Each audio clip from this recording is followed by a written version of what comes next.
Hello બાળકો, આપણે third chapter જે ભણી રહ્યા છીએ જેની અંદર તમને અત્યાર સુધી સ્થાનાંતર શું છે, પથ લંબાઈ શું છે, સરેરાશ વેગ, સરેરાશ ઝડપ, પછી તત્કાલીન વેગ અને તત્કાલીન ઝડપ, આટલા પદ વિશે તમને ખ્યાલ આવી ગયો હશે.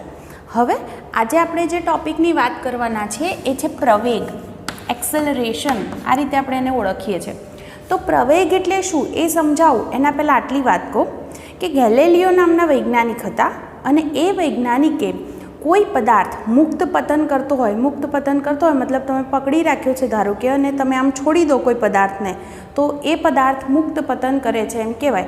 એનો પ્રારંભિક વેગ 0 છે, પકડી રાખ્યો છે માટે.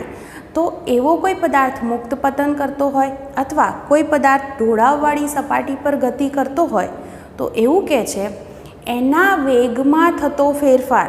જુઓ, વેગમાં થતો ફેરફાર બે રાશિ સાથે ફેરફાર વિશે વિચારી શકાય કે કોઈ પદાર્થનો વેગ સમય સાથે બદલાતો હોય અથવા વેગ અંતર સાથે બદલાતો હોય. પદાર્થ અહીંયા છે એની બદલે અહીંયા પહોંચે તો અંતર બદલાયું, સાથે વેગ પણ બદલાતો હોય. તો ગેલિલિયોએ વિચાર કર્યો કે પદાર્થનો વેગ અંતર સાથે બદલાય છે અને એના માટેની એણે સમજૂતી આપવા માટે અનુમાન કેટલાક કર્યા. પણ જ્યારે પદાર્થનો જે વેગ છે એ વેગમાં થતો ફેરફાર આપણે અંતરની સાપેક્ષે જો ફેરફાર લઈએ તો સહેલાઈથી સમજાવી શકતા નથી. એની બદલે વેગમાં થતો ફેરફાર સમય સાથે કઈ રીતે વેગ બદલાય છે એને આધારે વિચારી શકાય. તો એના પરથી પ્રવેગ વિશેનો ખ્યાલ આવ્યો.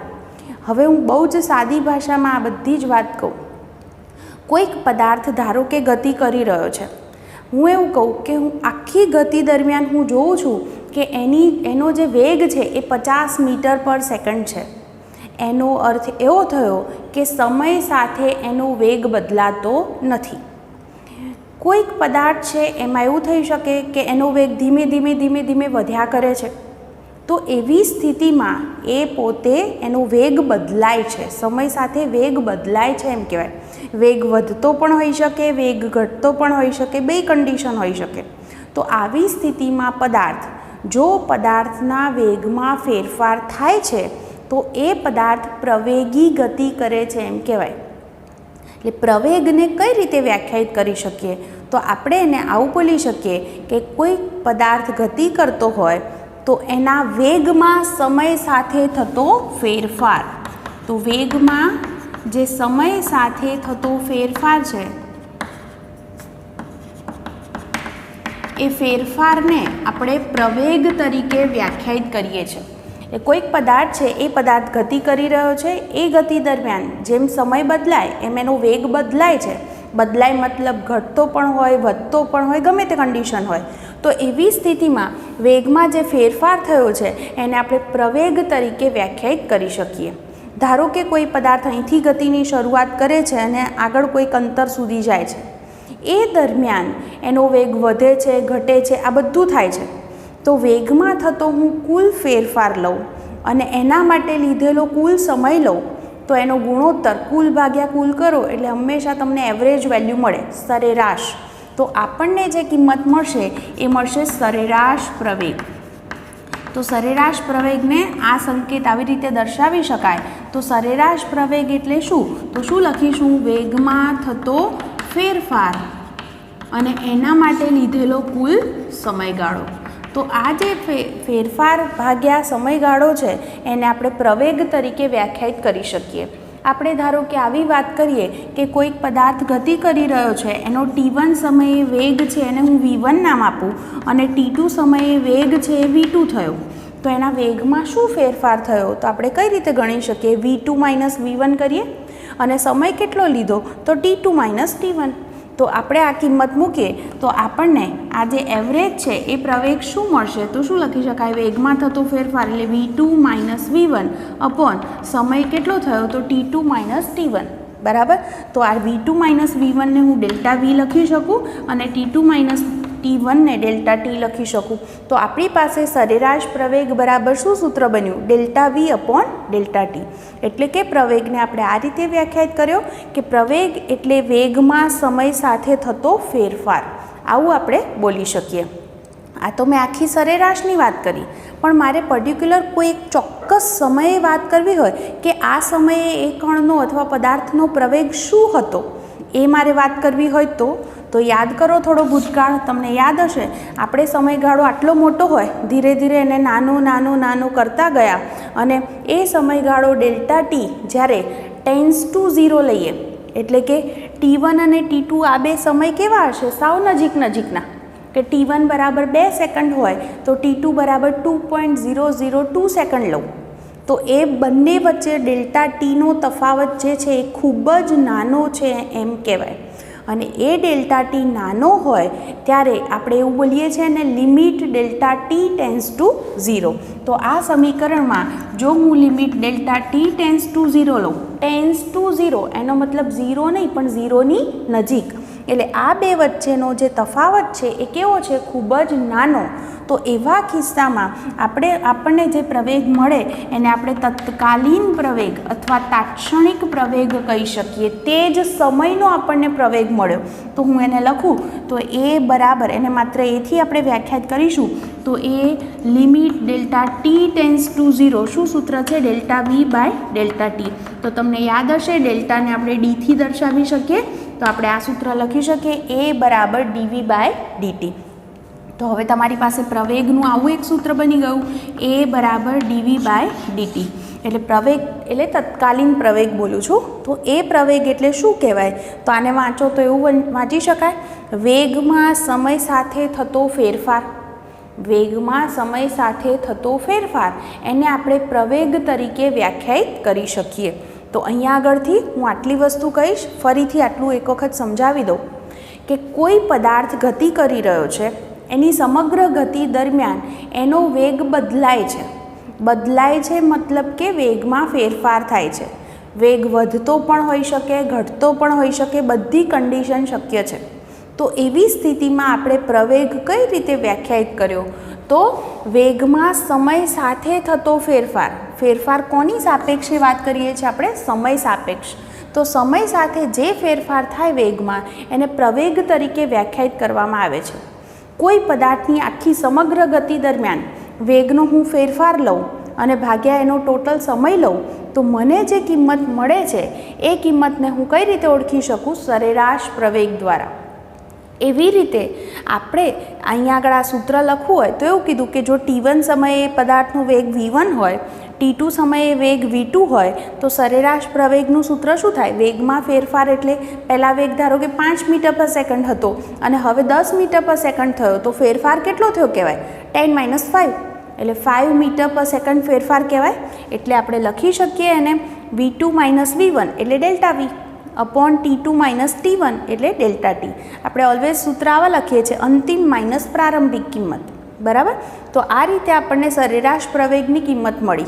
પણ મારે કોઈ ચોક્કસ તે જ સમયે કિંમત જોઈતી હોય તો મારે સમયગાળો આખો, ધારો કે તમે ગતિ છે એ 5 કલાક સુધીની ગતિ છે તમારી, પણ મારે શું કરવું છે? મારે એમાં ટી બરાબર ત્રીજી સેકન્ડ આગળ શું પ્રવેગ હતો એ શોધવો છે. તો મારે આ સમયગાળો નાનો કરવો પડે. એમ કરતાં આપણે શું કરીએ છીએ? લિમિટ કેટલી લઈ લઈએ? ડેલ્ટા ટી ગાળો કેવો લઈએ? ખૂબ જ નાનો, એટલે કે ટેન્સ ટુ 0. ત્યારે આપણને જે કિંમત મળશે પ્રવેગની એને એ તે સમયનો પ્રવેગ હશે. એટલે આપણે એને તત્કાલીન અથવા તાત્ક્ષણિક પ્રવેગ કહીશું. જેનું સૂત્ર શું બનશે? Limit delta T tends to 0 લઈ લઈએ તો ડેલ્ટાને ડીથી વ્યાખ્યાયિત કરી શકાય, એટલે કે પ્રવેગ બરાબર લખી શકાય ડીવી બાય ડીટી. તો તમે આવું વાંચશો કે પ્રવેગ એટલે વેગમાં સમય સાથે થતો ફેરફાર અથવા વેગનું સમય સાપેક્ષ વિકલન, આવું પણ કહી શકાય. અને જુઓ સૂત્ર પરથી એકમ બનાવો તો અહીંયા આગળ ઉપર શું છે? અહીંયા આ વેગનો ફેરફાર, વેગ એટલે મીટર પર સેકન્ડ હોય અને છેદમાં પાછો સમય એટલે સેકન્ડ છે. આ સેકન્ડને ઉપર લઈ જાઓ એટલે ઘાત કેવી થઈ જાય? -2. એટલે કે એનો એકમ શું થશે? મીટર પર સેકન્ડ સ્ક્વેર. આ પ્રવેગનો SI એકમ છે એમ આપણે કહી શકીએ. તો અહીંયા આગળ મારી પાસે આ સૂત્ર બન્યું. હવે પ્રવેગનું પ્રવેગ બરાબર ડીવી બાય ડીટી. હું આ વસ્તુને બીજી રીતે રજૂ કરું એ જુઓ. તો જુઓ અહીંયા આગળ હું લખું કે પ્રવેગ બરાબર ડીવી બાય ડીટી. તમને જો યાદ હોય તો વેગ છે, વેગને આપણે આવી રીતે વ્યાખ્યાયિત કરીએ તો v બરાબર, અહીંયા લખું, v બરાબર dx/dt. વેગ એટલે આપણે એવું કીધું હતું કે સ્થાનાંતરનું સમય સાપેક્ષ વિકલન કરો, બરાબર, એને આપણે વેગ તરીકે કહી શકીએ. તો જો હું એવું કરું કે અહીંયા વેગ છે એની જગ્યાએ dx/dt લખું તો ઉપરનું સમીકરણ શું થાય જુઓ. તો શું લખી શકાય? a બરાબર d/dt એમના એમ, અને વેગની જગ્યાએ મારે શું લખવાના છે? dx/dt, હે ને. તો અહીંયા આગળથી આને આવું લખી શકાય, d2x/dt², આવું વાંચી શકાય. તો જુઓ આનો અર્થ એવો થયો, આને આવું વાંચી શકાય, સમજો. વેગનું હું એક વખતે વિકલન કરું ને તો પ્રવેગ મળે, પણ x એટલે શું છે? સ્થાનાંતર છે. તો સ્થાનાંતરનું 2 વખત વિકલન કરો ત્યારે પ્રવેગ મળે. દાખલા તરીકે તમને સ્થાનાંતર x બરાબર આવું આપે છે, x બરાબર 5t² - 2t આવી કિંમત આપે છે, અને તમને એમ કહે છે કે t બરાબર 2 સેકન્ડ હોય ત્યારે પ્રવેગ કેટલો? તો કઈ રીતે શોધવાનું? શું કરશો? પહેલાં જો હું આનું વિકલન કરું એટલે કે dx/dt કરું તો મને શું મળે? પહેલું પદ વેગ મળે. તો ચલો આનું વિકલન કરો, 2 આગળ આવશે એટલે 10t માઇનસ અહીંયા 2 થશે, વિકલન યાદ હશે.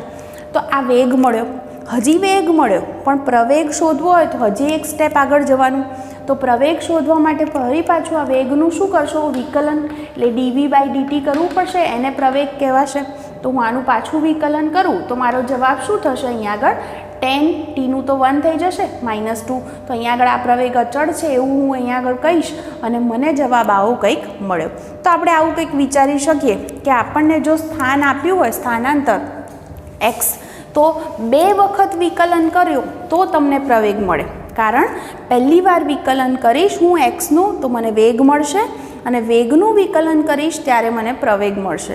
એટલે આપણે આ રીતે બોલી શકીએ કે જો હું પ્રવેગને આ રીતે કહીશ કે વેગનું 1 વખત વિકલન કરો, વેગનું, તો તમને પ્રવેગ મળે, પણ સ્થાનાંતર હોય તો એનું 2 વખત વિકલન કરો તો તમને કઈ રાશિ મળી શકે? પ્રવેગ.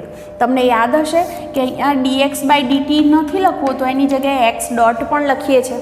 તો 1 વખત વિકલન હોય તો 1 વખત ડોટ લખાય, તો અહીંયા 2 વખત વિકલન છે તો હું એને x ડબલ ડોટ પણ લખી શકું.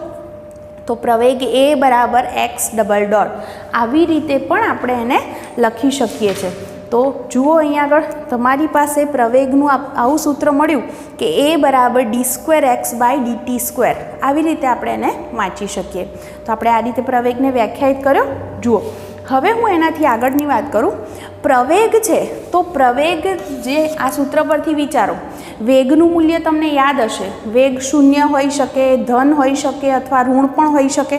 તો એવી રીતે પ્રવેગ પણ ધન હોઈ શકે, ઋણ હોઈ શકે, અથવા 0 પણ હોઈ શકે. અને જેમ વેગ સદિશ રાશિ છે એમ પ્રવેગ પણ સદિશ રાશિ છે. એટલે પ્રવેગને મૂલ્ય પણ હોય અને દિશા પણ હોય. અને આના સૂત્ર પરથી સીધું કહેવાય તો એવું બોલાય, જે દિશામાં વેગ છે એ જ દિશા જે છે એ પ્રવેગની દિશા થાય. વેગની જે દિશા હોય એ દિશા કોની બને? પ્રવેગની. જુઓ હવે મેં કીધું એમ વેગનું મૂલ્ય પ્રવેગ 0 પણ હોઈ શકે, ધન પણ હોઈ શકે, અને ઋણ પણ હોઈ શકે છે. આ બધી એના માટે શક્યતા છે. કેવી રીતે નક્કી કરશો? જુઓ આના પરથી dv/dt એટલે વેગમાં સમય સાથે થતો ફેરફાર જો ધન હોય, આ ફેરફાર ધન છે તો પ્રવેગ ધન x દિશામાં છે કહેવાય. જો આ ફેરફાર ઋણ છે, માઇનસમાં છે, એનો અર્થ એવો થાય કે પ્રવેગ ઋણ x દિશામાં છે. અને વેગ અચળ છે, વિચારજો, વેગ અચળ છે. કોઈક પદાર્થ પોતાની ગતિની શરૂઆત 50 મીટર/સેકન્ડથી કરે અને સમગ્ર ગતિ દરમિયાન એનો વેગ 50 મીટર/સેકન્ડ જ રહ્યો તો વેગ બદલાયો નથી. વેગ નથી બદલાતો તો વેગ અચળ છે એમ કહેવાય. અને પ્રવેગને કઈ રીતે વ્યાખ્યાયિત કર્યું આપણે? પ્રવેગ એટલે વેગમાં સમય સાથે થતો ફેરફાર. હવે વેગ 50નો 50 જ રહ્યો તો કોઈ ફેરફાર થતો નથી, એટલે આ ફેરફાર 0 છે એમ કહેવાય. વેગ અચળ છે એનો મતલબ વેગ બદલાતો નથી. તમારી પહેલી એક્ઝામમાં 20 માર્ક આવે ને બીજી એક્ઝામમાં પણ 20 માર્ક આવે તો તમારા માર્ક્સ અચળ છે એમ કહેવાય. એમાં થતો ફેરફાર શું? 20નો 20 જ રહ્યો તો ફેરફાર 0, હે ને? તો અહીંયા આગળ તો તમે કરેલી પ્રગતિ 0 એવું કહેવાય. તો અહીંયા એ જ વસ્તુ થઈ કે વેગ અચળ છે એટલે વેગ બદલાતો નથી, એટલે કે આ ફેરફાર 0 છે. ફેરફાર નથી થતો એટલે પ્રવેગ 0 છે એમ કહેવાય. કારણ પ્રવેગને આપણે વ્યાખ્યાયિત આ જ રીતે કર્યો કે પ્રવેગ એટલે વેગમાં સમય સાથે થતો ફેરફાર. વેગ બદલાય જ નહીં તો વેગમાં ફેરફાર નથી થતો. વેગમાં ફેરફાર નથી થતો તો પ્રવેગ 0 છે એમ કહેવાય. એટલે પ્રવેગનું મૂલ્ય 0 પણ હોઈ શકે, ધન પણ હોઈ શકે અને ઋણ પણ હોઈ શકે. જુઓ, આપણે અલગ અલગ કન્ડિશન વિચારીએ. દાખલા તરીકે હું એમ કહું કે વેગ અને પ્રવેગ એક જ દિશામાં આવી રીતે છે. વેગ જે દિશામાં છે એ જ દિશામાં પ્રવેગ છે. બે એક જ દિશામાં છે. તો એનો અર્થ એવો થાય કે એ પદાર્થની ઝડપમાં વધારો થાય. જુઓ, સીધી વસ્તુ છે. પ્રવેગ એટલે તમને ન્યૂટનનું આવું સૂત્ર યાદ આવે, F = ma. પ્રવેગ જે છે એ પ્રવેગ આ દિશામાં છે એનો અર્થ એવો થાય કે બળ પણ આ જ દિશામાં લાગે છે. તો કોઈ પદાર્થ આમ જતો હોય v વેગથી, એ જ દિશામાં પ્રવેગ છે એટલે એ જ દિશામાં તમે પણ બળ લગાડો, હે ને? તો ધક્કો વાગ્યો એનો અર્થ એવો થયો કે એની ઝડપમાં શું થાય? વધારો. એટલે આવું યાદ રાખો કે વેગ અને પ્રવેગ એક જ દિશામાં હોય તો ઝડપ હંમેશા વધે. ઓકે, જુઓ, હું એમ કહું આ બંને મેં આ બાજુ બતાવ્યા એટલે ધન દિશામાં બતાવ્યા, એની બદલે હું આમ બતાવું તો આ બાજુ પ્રવેગ છે ને વેગ પણ આ બાજુ છે તો પણ ઝડપ વધે. જુઓ, એનું કારણ છે કે આ દિશા એટલે આપણે એમને ઋણ ગણી શકીએ. ઋણ x દિશા છે ધારો કે, પણ બંને છે તો એક જ દિશામાં. જેમ વેગ છે એ જ દિશામાં પ્રવેગ છે તો આમ થશે તો એને લીધે ઝડપ તો શું થશે? વધે જ. પણ જો બંને પરસ્પર વિરુદ્ધ દિશામાં છે તો વેગ આ બાજુ છે ને પ્રવેગ આ બાજુ છે તો બંને જો પરસ્પર, એક આ બાજુ છે પેલું સામે આવે છે, બરાબર, એટલે વિરુદ્ધ દિશામાં તમે બળ લગાડો છો તો ઝડપ ઘટે છે એમ કહી શકાય. એટલે હંમેશા આટલું ધ્યાન રાખો. આના પરથી એક તારણ આવું નીકળે કે જો વેગ અને પ્રવેગની નિશાની સરખી જ છે, જો બંને પ્લસ છે અથવા બંને માઇનસ છે તો બધા કિસ્સામાં ઝડપ વધે જ, બરાબર. પણ જો બંનેની નિશાની પરસ્પર વિરુદ્ધ હોય તો ઝડપમાં શું થતો હોય? ઘટાડો. તો આટલી વસ્તુ પણ તમારા મગજમાં હોવી જોઈએ કે વેગ અને પ્રવેગ એક જ દિશામાં હોય. એક જ દિશા એટલે ભલે આ બાજુ હોય કે આ બાજુ હોય, બે એક જ દિશામાં છે એટલે બંને ધન દિશામાં હોય અથવા બંને ઋણ દિશામાં હોય, બંને કન્ડિશનમાં પરિણામી ઝડપમાં શું થાય? હંમેશા વધારો થાય. પણ જો બંને પરસ્પર વિરુદ્ધ દિશામાં છે એટલે તમે આમ જાઓ છો અને આ બાજુ બળ લાગે છે, બરાબર, તો તમારી ઝડપ શું થાય? ઘટે. એટલે વિરુદ્ધ દિશા એટલે એક પ્લસ હોય ને બીજું માઇનસ હોય તો ઝડપ હંમેશા શું થશે? ઘટશે. તો આ પણ એક વસ્તુ તમારા ધ્યાનમાં હોવી જોઈએ. તો તમને અહીં સુધી ખ્યાલ આવ્યો હશે કે આપણે પ્રવેગને કઈ રીતે વ્યાખ્યાયિત કર્યો. તો પ્રવેગ એટલે વેગમાં સમય સાથે થતો ફેરફાર. આપણે સરેરાશ પ્રવેગ વ્યાખ્યાયિત કર્યો, એના પરથી તત્કાલીન પ્રવેગને શું કીધું? તત્કાલીન પ્રવેગ એટલે dv/dt. વેગનું સમય સાપેક્ષ વિકલન કરો તો તમને પ્રવેગ મળી શકે. એનો એકમ મીટર/સેકન્ડ². બીજું પ્રવેગ સદિશ રાશિ છે. ઓકે, વેગની જગ્યાએ dx/dt લખ્યા તો એવું પણ કહી શકાય કે તમે સ્થાનાંતરનું 2 વખત વિકલન કરો સમય સાપેક્ષ તો તમને પ્રવેગ મળે. વેગનું એક જ વાર વિકલન કરવાનું તો પ્રવેગ મળે, પણ જો x આપ્યો છે તો 2 વખત વિકલન કરશો ત્યારે તમને પ્રવેગ મળશે. પ્રવેગ 0 હોય, ધન પણ હોય અને ઋણ પણ હોઈ શકે. એ શેના પરથી નક્કી થાય? dv/dt પરથી. dv/dt ધન હશે તો પ્રવેગ તમને કેવો મળે છે? ધન, બરાબર, ધન x દિશામાં છે એવું બોલીએ છીએ. જો dv/dt ઋણ છે તો પ્રવેગ ઋણ x દિશામાં છે. અચ્છા, હું એ પણ કહી દઉં, જો પ્રવેગ જે છે વેગ વધતો હોય એટલે કે આપણે જોયું કે અહીંયા આગળ ઝડપ, જો વેગ અને પ્રવેગ એક જ દિશામાં છે, કાં તો બંને પ્લસ છે કાં તો બંને માઇનસ છે, તો ઝડપમાં શું થાય છે? વધારો. પણ વિરુદ્ધ દિશા છે તો ઝડપ શું થાય છે? ઘટે છે. આટલું કીધું. તો એના પરથી આપણે શબ્દો આવા વાપરીએ છીએ કે વધારો હોય ત્યારે એને પ્રવેગી ગતિ તરીકે ઓળખીએ છીએ અને ઘટાડો હોય ત્યારે એને પ્રતિપ્રવેગી ગતિ તરીકે ઓળખીએ છીએ. તો આ રીતે તમે પ્રવેગને વ્યાખ્યાયિત કરી શકો છો. હવે આપણે થોડાક આલેખો જોઈએ અને આલેખોની મદદથી આપણે પાછું પ્રવેગને સમજવાની કોશિશ કરીએ. તો હવે હું થોડાક તમને અહીંયા આલેખો કહું છું. જુઓ, મારે તમને છે ને પ્રવેગ વિશે અથવા તો વેગ વિશે આલેખ પરથી કઈ રીતે તમને માહિતી મળે એ સમજાવું છે. મેં પહેલાં અહીંયા એક્સ વિરુદ્ધ ટીના આલેખ બતાવ્યા છે, એટલે સ્થાન વિરુદ્ધ સમયનો આલેખ. પછી હું વેગ વિરુદ્ધ સમયનો પણ આલેખ દોરીશ. તો એની મદદથી તમને આલેખ વાંચી અને કઈ રીતે વસ્તુ જાણી શકાય વેગ વિશે, પ્રવેગ વિશે, એ આપણે અત્યારે સમજવું છે. જો પહેલું જુઓ, પહેલી જ તમને અહીંયા આગળ આલેખ જે દેખાય છે એમાં તમે જોઈ શકો છો કે એક્સ વિરુદ્ધ ટીનો આલેખ છે. અહીંયા પહેલાં સમય 0 છે ત્યારે પદાર્થનું સ્થાન x0 આગળ છે. પછી ટી બરાબર ધારો કે 5 સેકન્ડ, 10 સેકન્ડ આવી બધી મેં વેલ્યુ લીધી હોય તો આ દરેક દરમિયાન તમે જોઈ શકો છો કે એનું સ્થાન x0 આગળ જ છે. એનો અર્થ એવો થાય કે સમય બદલાય છે પણ સ્થાન બદલાતું નથી. એટલે કે એ પદાર્થ ત્યાંનો ત્યાં જ છે. એટલે કે પદાર્થ સ્થિર છે એમ કહેવાય. પદાર્થ સ્થિર છે એનો અર્થ એવો થાય કે એનો વેગ 0 છે. તો આ જ વસ્તુ તમે આલેખના ઢાળ પરથી પણ કહી શકો. તમને યાદ હશે કે ઢાળ એટલે આપણે એવું કીધું હતું 2 વાયયામનો તફાવત ભાગ્યા 2 એક્સયામનો તફાવત, અને ઢાળને બીજું આપણે tan થીટાથી પણ ઓળખીએ છીએ. Delta x by delta t કોની કિંમત આપશે? તમને વેગની કિંમત આપશે. એટલે કે વેગ શોધવો હોય તો tan થીટા પરથી પણ શોધી શકાય. થીટા એટલે એક્સ અક્ષ સાથે બનતો ખૂણો. હવે આ લાઈન જુઓ, આમ સીધી જ છે. તો આ લાઈન છે, હું અહીંયા આગળ આમ લાવીને એક્સ ઉપર સંપાત કરી દઉં તો એક્સ અક્ષ સાથે એણે શું ખૂણો બનાવ્યો કહેવાય? 0. એટલે કે અહીંયા આગળ થીટા 0 છે. એક સીધી વસ્તુ છે. અહીંયા ઢાળ છે જ નહીં. ઢાળ એટલે આમ અથવા આમ હોય તો ઢાળ થાય. અહીંયા આમ સીધું છે એટલે ઢાળ છે જ નહીં. ઢાળ 0 છે એટલે કે tan થીટા બરાબર 0. કારણ થીટાની કિંમત કેવી થઈ ગઈ? ઢાળ નથી એટલે 0 છે એવું કહી શકાય. તો અહીંયા આગળ પદાર્થનો વેગ 0 છે એવું કહી શકાય. એટલે સ્થાન નથી બદલાતું, મતલબ કે વેગ 0 છે. વેગ 0 છે તો પ્રવેગ વિશે વિચારવાની વાત આવતી જ નથી. તો પહેલો આલેખ આ રીતે સમજી શકાય. બીજો આલેખ ધ્યાનથી જુઓ. એની અંદર એક્સ વિરુદ્ધ ટીનો આલેખ છે. એ આલેખમાં એવું બતાવે છે કે સમય આટલો ને આટલો છે. ધારો કે 5 સેકન્ડ જ છે. સમય નથી બદલાતો પણ પદાર્થનું સ્થાન બદલાય છે. આવું શક્ય છે કે સમય ન બદલાય પણ પદાર્થનું સ્થાન બદલાય? તો આવી ગતિ ખરેખર શક્ય નથી. તમે મેથેમેટિકલી પણ વિચારો તો આ આલેખનો ઢાળ શું થાય? તો ઢાળ એટલે વેગ મળે.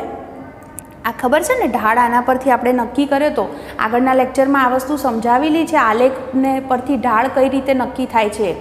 તો ઢાળ છે એટલે વેગ v બરાબર tan થીટા. થીટા અહીંયા 90 છે, જોઈ શકો છો. એક્સ અક્ષ સાથે 90 ખૂણો બન્યો અને tan 90ની વેલ્યુ શું? ઇન્ફિનિટિવ. તો અનંત વેગ હોય એવું ક્યારેય શક્ય નથી.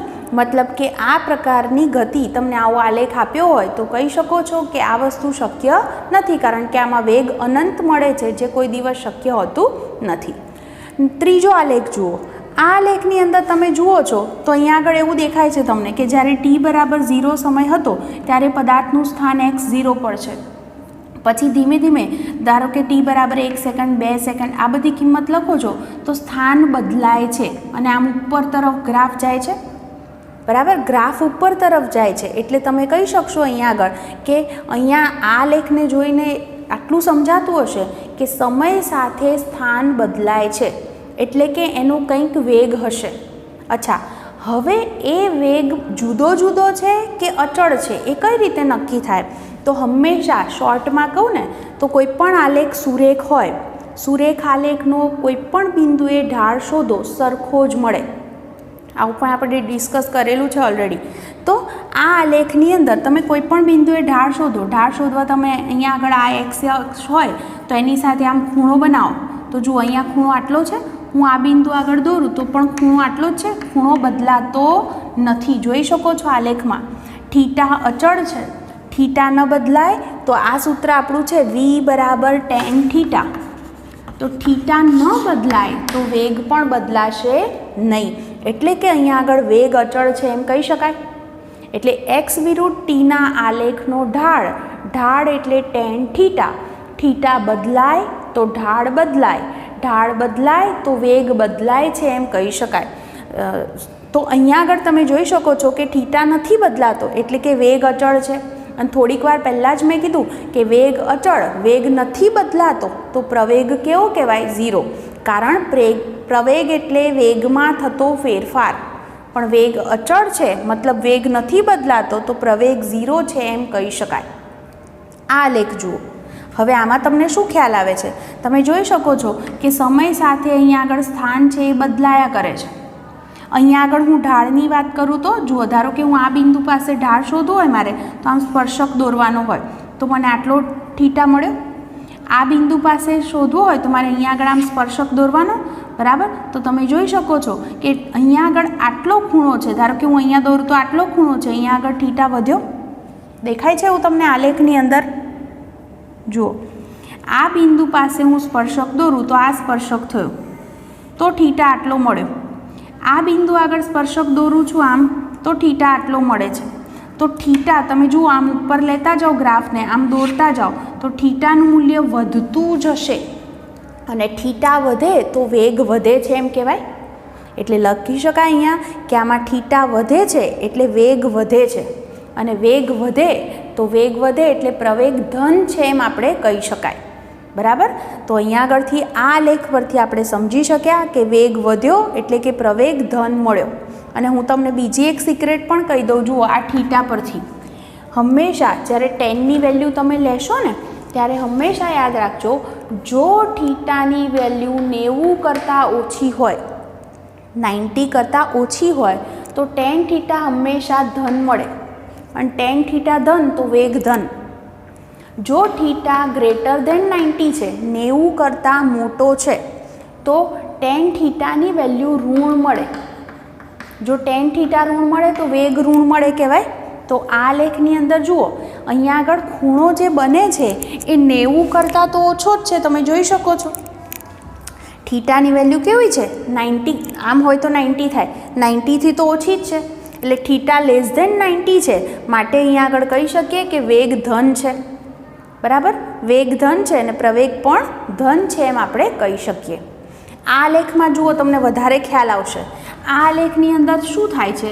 ધારો કે હું એમ કહું, આ બિંદુ પાસે મારે ઢાળ શોધવું હોય તો શું કરવું? અહીંયા આમ સ્પર્શક દોરું તો અહીંયા આટલો ખૂણો બને. હવે આ બિંદુ આગળ જુઓ તો ત્યાંથી હું દોરું તો આમ સ્પર્શક થશે તો થીટા આટલો થયો. જોઈ શકો છો, થીટા જે છે એ થીટાની વેલ્યુ અહીંયા હતી એના કરતાં ઘટી. અહીંયાનું હું બિંદુ લઈશ તો હજી આમ આવશે, તો થીટા ધીરે ધીરે ઘટે છે. થીટા ઘટે તો વેગ ઘટે છે કહેવાય, અને વેગ ઘટે તો પ્રવેગ ઋણ છે એમ કહી શકાય. વેગ વધે તો ધન અને વેગ ઘટે તો પ્રવેગ કેવો કહેવાનો? ઋણ. તો અહીંયા આગળ પ્રવેગ ઋણ છે એમ આપણે કહી શકીએ. બરાબર? તો આટલી વસ્તુ તમને આના પરથી ખ્યાલ આવી હશે. અને બીજી વસ્તુ તમે અહીંયા આગળ જે છે આના પરથી આ રીતે એને આલેખ દ્વારા સમજાવી શકો છો. આની અંદર જુઓ, આમાં શું થાય છે કે અહીંયા આગળ છે પદાર્થ શું થયું? 0 હતું સમય, ત્યારે x0 આગળ હતો. પછી સમય બદલાય છે એમ એનું સ્થાન બદલાય છે. બરાબર? પછી સમય t આવે છે ને, t સમય, ત્યારે એનું સ્થાન 0 થઈ ગયું. એટલે કોઈ જગ્યાએ હતો પ્રારંભિક x0 આગળ, હવે એનું સ્થાન શું થઈ ગયું? 0. એનો અર્થ એવો થયો કે આ પદાર્થ નિયમિત ગતિ કરે છે અને એનું પ્રારંભિક સ્થાન x0 પર હતું અને એ t સમયે શું થયો છે? પાછો ફરે છે. અહીંયા આગળથી તમે જુઓ તો અહીંયા આગળ આમ દોરતા જશો ને તો થીટા જે છે એ થીટા બધે એક સરખો મળશે. એટલે થીટા અચળ છે એમ કહેવાય. થીટા અચળ તો વેગ પણ અચળ. થીટા ન બદલાય તો વેગ બદલાશે નહીં. એટલે વેગ અચળ છે એમ આપણે કહી શકીએ. બીજું જુઓ, અહીંયા થીટાની વેલ્યુ આમ જુઓ તો થીટા 90 કરતાં મોટો છે કે નહીં? અને થીટા ગ્રેટર ધેન 90 હોય તો વેગ કેવો મળ્યો કહેવાય આપણને? ઋણ. એટલે વેગ ઋણ છે. બરાબર? એક વસ્તુ એ પણ કેવો છે? અચળ. ઋણ ખરો પણ કેવો છે પાછો? અચળ. અને અચળ છે એટલે વેગ નથી બદલાતો તો પ્રવેગ 0 છે એમ કહી શકાય. તો અહીંયા એક્સ વિરુદ્ધ ટીનો આલેખ હતો. આલેખ પરથી આ જુદા જુદા આલેખ પરથી આટલી વસ્તુ મગજમાં ફિટ થવી જોઈએ કે એક્સ વિરુદ્ધ ટીના આલેખનો ઢાળ લો તો ઢાળ એટલે વેગ, વેગ અથવા તો ઢાળને તમે ટેન થીટા પણ લખો છો. જો થીટા લેસ ધેન 90 તો વેગ ધન, થીટા ગ્રેટર ધેન 90 તો વેગ કેવો હોય? ઋણ હોય. તો અહીંયા આગળ જે છે તમે આ વસ્તુ આલેખની મદદથી જોઈ શકો છો. અહીંયા આલેખની અંદર આ આલેખમાં જોયું તમે કે થીટા જે છે એ થીટા છે તો લેસ ધેન 90 જ, 90થી ઓછો. તો તમને આવો આલેખ દોરીને આપે તો સીધું જ કહી દો કે વેગ અહીંયા ધન છે. આ આલેખમાં જોયું તમે થીટા કેવો છે? 90 કરતાં મોટો છે. 90થી મોટો હોય તો વેગ કેવો મળશે? તમને ઋણ મળશે. જો વેગ અચળ તો પ્રવેગ 0, આવું આપણે કહી શકીએ. તો આટલા તમારી પાસે આ આલેખ હતા, એક્સ વિરુદ્ધ ટીના આલેખ તમારી જાણકારી માટે ખાસ મેં કીધા છે. હવે એવી જ રીતે હું વેગ વિરુદ્ધ સમયના આલેખ પણ સમજાવું જેથી તમને અમુક વસ્તુ છે એ ક્લિયર થઈ જશે. હવે જુઓ, જેમ આપણે એક્સ વિરુદ્ધ ટીના આલેખ જોયા એમ વી વિરુદ્ધ ટીના પણ હું થોડાક આલેખ દર્શાવું છું. તો આની અંદરથી શું સમજી શકાય? આ આલેખનો ઢાળ કહો તો ઢાળ એટલે આપણે શું લખી શકીએ? એક તો ટેન થીટા લખી શકાય અને બીજું શું લખી શકાય? ઢાળ એટલે વાયામનો તફાવત ભાગ્યા એક્સયામનો તફાવત. તો વાયામ પર વેગ છે હે ને, એટલે ડેલ્ટા વી થશે અને એક્સયામ પર સમય છે એટલે ડેલ્ટા ટી થશે. અને યાદ કરો ડીવી બાય ડીટી તમને કઈ કિંમત આપશે? પ્રવેગ. એટલે આ આલેખ કોઈ પણ લેશો વી વિરુદ્ધ ટીનો આલેખ તો એનો ઢાળ પ્રવેગ આપે. એક્સ વિરુદ્ધ ટીનો આલેખનો ઢાળ હોય એ વેગની કિંમત આપે. આ બે વસ્તુ ધ્યાનમાં રાખો.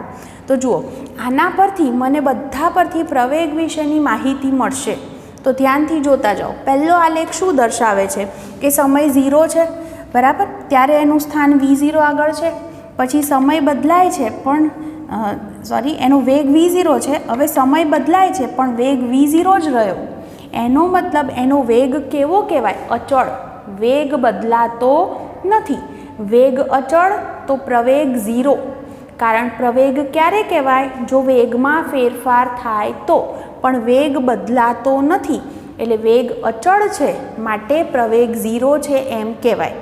બીજી રીતે કહેવું હોય તો આ આમ સીધું છે હે ને, તો આનો ઢાળ શું થયો? 0. ઢાળ છે જ નહીં. તમે આના પર બેસશો તો લપસી જશો નહીં, ઢાળ છે જ નહીં. તો એનો અર્થ એવો થયો કે ઢાળ 0 છે એટલા માટે જો ઢાળ 0 તો પ્રવેગ પણ 0 એવું કહી શકાય. તો જુઓ લખ્યું છે મેં, આ કેવી ગતિ કહેવાય? નિયમિત ગતિ કહેવાય. થીટા 0 છે એટલે પ્રવેગ 0, બરાબર. એટલે કે અહીંયા પદાર્થ v0 જેટલા અચળ વેગથી ગતિ કરે છે એમ કહી શકાય. વેગ અચળ જ છે, બદલાતો નથી. બીજો ગ્રાફ જુઓ, આની અંદર તમે જોઈ લો સીધું જ થીટા કેવો છે? 90. અને થીટા બરાબર 90 હોય તો આપણે ભણી ગયા છે tan 90ની વેલ્યુ શું થાય છે? તો tan 90ની વેલ્યુ જે છે એ ઇન્ફિનિટિવ છે એટલે કે પ્રવેગ અનંત છે અને અનંત પ્રવેગ ક્યારેય શક્ય નથી. આવો આલેખ શક્ય બને નહીં. આ આલેખ જુઓ, આની અંદર તમે જોઈ શકો છો t બરાબર 0 સમયે પદાર્થનો વેગ v0 હતો અને ધીમે ધીમે ધીમે એ વેગ છે એ વેગ આમ વધે છે, વેગ વધે છે, બરાબર.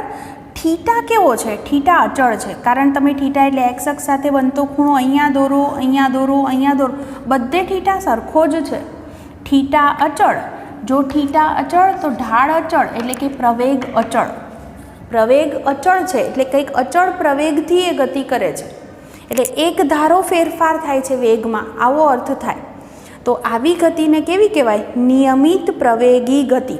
જો પ્રવેગ અચળ રહેતો હોય, પ્રવેગ અચળ બોલું છું, વેગ અચળ નથી. વેગ બદલાય છે, સમય બદલાય છે એમ તમે જોઈ શકો છો. વેગના રીડિંગ અલગ અલગ છે તો સમય સાથે વેગ બદલાય છે એટલે કે પ્રવેગ છે અને એ પાછો કેવો છે? અચળ. અચળ હોય તો એવી કેવી ગતિ કહેવાય? નિયમિત પ્રવેગી ગતિ. કારણ થીટા નથી બદલાતો. આ લેખની અંદર જુઓ તો આ લેખ તમને આવો આપ્યો છે, હું આટલો જ દોરું પહેલાં. જુઓ આ લેખ શું દર્શાવે છે? સમય 0 છે ત્યારે વેગ v0 છે. પછી આ સમયે વેગ આટલો થયો તો વેગ આમ નીચે આવે છે એટલે આમ નીચે આવે એટલે ઘટે છે એમ કહેવાય. તો અહીંયા આગળ વેગ ઘટે છે. ઓકે, બીજી વસ્તુ વેગ ઘટે છે એ તો નક્કી થઈ ગયું. તો વેગ ઘટતો હોય સાથે સાથે થીટાની વાત કરું તો તમે જુઓ થીટા કેવો છે? અહીંયા છે બધે જ સરખો. પણ કેવો છે? ગ્રેટર ધેન 90, 90થી મોટો છે. થીટા અચળ છે પણ 90 કરતાં મોટો છે. જો થીટા 90થી મોટો હોય તો તમને કિંમત નેગેટિવ મળે, માઇનસમાં મળે. એટલે કે પ્રવેગ છે એ ઋણ છે કહેવાય. એટલે કે આ લેખ પરથી કહી શકીએ કે પ્રવેગની કિંમત કેવી છે? ઋણ. એટલે અહીંયા આગળ લખી શકાય પ્રવેગ ઋણ એટલે એવી ગતિને આપણે પ્રતિપ્રવેગી ગતિ કહી શકીએ. પ્રતિપ્રવેગી ગતિ પાછી કેવી કહીશું? નિયમિત. કેમ નિયમિત શબ્દ વાપર્યો? કારણ થીટા અચળ છે માટે. એટલે આવી ગતિ કેવી કહેવાય? નિયમિત પ્રતિપ્રવેગી ગતિ. તો તમે જોઈ શકો છો આમ જાય છે આલેખ, એટલે કે થીટા છે એ થીટા જો કેવો છે પાછો 90 કરતાં ઓછો, 90થી ઓછો હોય તો કેવી ગતિ બનશે? અહીંયા આગળ પ્રવેગી ગતિ, ધન, પ્રવેગ ધન મળશે. પણ આવી સ્થિતિમાં શું થશે? જો આમ છે એટલે 90 કરતાં કેવો ખૂણો બન્યો છે? અહીંયા આગળ 90 કરતાં ખૂણો વધે છે. એટલે કે આવી સ્થિતિમાં પ્રવેગ ઋણ મળે તો એને કેવી ગતિ કહેવાય? પ્રતિપ્રવેગી. એ જ વસ્તુ આ બંને આલેખમાંય દેખાય છે તમને. જુઓ ફરક શું છે? અહીંયા આગળ છે તો સમય સાથે વેગ બદલાય છે, બરાબર. તમે જુઓ તો થીટામાં શું થાય છે? અહીંયા આગળ ધારો કે મારે થીટા શોધવો આ બિંદુ આગળ, તો હું સ્પર્શક દોરું તો થીટા આટલો છે. હવે હું અહીંયા દોરું તો આમ સ્પર્શક થીટા વધ્યો, જોઈ શકો છો. થીટા વધે છે, થીટા વધે તો પ્રવેગ પણ વધે છે એમ કહેવાય. તો પ્રવેગ વધે છે. પાછું આકૃતિની અંદર ખાસ જુઓ તો થીટા કેવો છે? 90 કરતાં તો ઓછો છે. આમ હોય તો 90 બને, તો 90 કરતાં તો ઓછો છે, મતલબ પ્રવેગ ધન છે એમ કહી શકાય. ઓકે, આ આલેખમાં શું છે? જુઓ ફરીથી આ આલેખની અંદર પણ મારે જો ઢાળ શોધવો હોય તો આમ લંબાઈ દો. તો અહીંયા આગળથી ધારો કે હું અહીંયા સ્પર્શક દોરું તો આમ થશે, તો થીટા આટલો થયો. અહીંયા દોરું તો આમ થશે. જુઓ થીટા આમ રેખા જાય એટલે થીટા ઘટે. થીટા ઘટે તો પ્રવેગ પણ ઘટે છે એમ આપણે કહી શકીએ. અને જુઓ તો અહીંયા આગળથી આ આલેખની મદદથી તમે પ્રવેગ વિશેની માહિતી આ રીતે મેળવી શકો છો. વધે છે, ઘટે છે, શું થાય છે આ વસ્તુ તમે જાણ આના પરથી તમને ખ્યાલ આવી શકે છે. તો આ આલેખો ખાસ MCQ માટે મેં તમને કરાવ્યા છે, તે વસ્તુ થોડીક ધ્યાનમાં રાખજો. આના પરથી હું તમને ખાલી શોર્ટકટ કહેવું હોય તો આવો કહી શકાય કે દાખલા તરીકે x વિરુદ્ધ t નો આલેખ છે અને એ આલેખમાં આમ આપ્યું છે. જુઓ ને આ રહ્યું આવું, બરાબર. એટલે આમ ઊભો વાડકો છે, આવું વિચારો. તો એવી સ્થિતિમાં પ્રવેગ છે એ પ્રવેગ તમને ધન મળશે. એ જ વસ્તુમાં ઉલટું છે, આમ આવી રીતે, તો પ્રવેગ કેવો છે? ઘટે છે. એટલે પ્રવેગ કેવો મળશે તમને? એવી સ્થિતિમાં ઋણ મળે છે એમ કહી શકાય. સમજાય છે? જો આ રીતે તમને આલેખ કોઈ પણ દર્શાવે, આ મેં એમાંથી અડધો જ દોર્યો છે, તો મતલબ કે આવી રીતે હોય, વાડકો આમ ઊંધો છે, ઓકે, એવું વિચારો, તો પ્રવેગ ધન છે અને આમ ઉપર છે તો, અને આમ નીચે છે તો પ્રવેગ કેવો હશે? ઋણ હશે. એટલે આલેખ જુઓ તો પણ સીધે સીધું એની મદદથી પણ આ વસ્તુ તમે કહી શકશો. જો આવો આલેખ હોય તો મને કહો શું મળે? x વિરુદ્ધ t નો આલેખ ખાલી આમ હોય તો આનો મતલબ એવો થયો કે અહીંયા આગળ જે છે x વિરુદ્ધ t નો આલેખનો ઢાળ એટલે શું થાય? વેગ, બરાબર. અને એ વેગ અચળ છે, વેગ અચળ છે મતલબ આમાં પ્રવેગ 0 છે એમ કહી શકાય. તો આ રીતે તમને અલગ અલગ કન્ડિશનની અંદર પ્રવેગ કેવો મળે એ તમે આલેખની મદદથી સમજી શકો છો. તો આ વસ્તુ તમારે ખાસ આટલી ધ્યાનમાં રાખવાની છે, બરાબર. તો મેં અહીંયા આગળ તમને થોડાક આવા આલેખ કીધા. હજી પણ હું 2-4 બીજા આલેખ છે v વિરુદ્ધ t ના, એ પણ તમને આની સાથે સાથે કહી દઉં છું. હવે આપણી પાસે બીજા પણ v વિરુદ્ધ t ના થોડાક આલેખ છે, જે મેં લખ્યું છે નિયમિત પ્રવેગી ગતિ માટે છે. એવું કેમ લખ્યું છે? એનું કારણ છે, તમે બધા જ આલેખ જોઈ શકો છો. એ આલેખની અંદર થીટા તમે જુઓ, થીટા અચળ છે. v વિરુદ્ધ t ના આલેખનો ઢાળ એટલે પ્રવેગ આપે. પ્રવેગ એટલે tan થીટા. થીટા અચળ છે, બદલાતો નથી. તમે ક્યાંય પણ થીટા દોરી જુઓ, થીટા નથી બદલાતો, મતલબ કે આ કેવી ગતિ કહી શકાય? નિયમિત પ્રવેગી ગતિ કહી શકાય. ઓકે, હવે પહેલો આલેખ જુઓ. આ આપણે હમણાં પણ ડિસ્કસ કરી ગયા એ જ આલેખ છે. v વિરુદ્ધ t નો આલેખ છે. 0 સમયે વેગ v0 છે, પછી સમય વધે છે તો વેગનું મૂલ્ય પણ વધે છે, બરાબર. તો અહીંયા કહી શકાય કે પ્રવેગ કેવો હશે? ધન હશે. અને કેવી દિશામાં છે? ધન દિશામાં છે. કારણ કે તમે આમ થીટા દોરશો તો થીટા કેવો છે? લેસ ધેન 90 છે. લેસ ધેન 90 છે મતલબ કે પ્રવેગ ધન છે એમ કહેવાય. આમાં જુઓ તો આની અંદર જુઓ t બરાબર 0 સમયે વેગ v0 છે, પછી સમય વધે છે, ટી સમયે વેગ શું થયો? v થયો. તો અહીંયા આગળ જે છે એ વેગ અહીંયા v0 વધારે હતો, પછી ધીરે ધીરે એનું મૂલ્ય ઘટ્યું છે, બરાબર. એટલે કે આ સ્થિતિની અંદર પ્રવેગ કેવો કહેવાય? ઋણ કહેવાય. બીજું જુઓ, હું આલેખનો અહીંયા આગળ ઢાળ શોધું તો થીટા ગ્રેટર દેન 90 છે, જોઈ શકો છો. 90 કરતાં મોટો છે એટલે કે પ્રવેગ ઋણ છે એમ કહેવાય. પણ દિશા કેવી છે એની? ધન દિશામાં છે. તમે જોઈ શકો છો આ વસ્તુ. આ આલેખની અંદર જુઓ તો એ જ રીતે છે.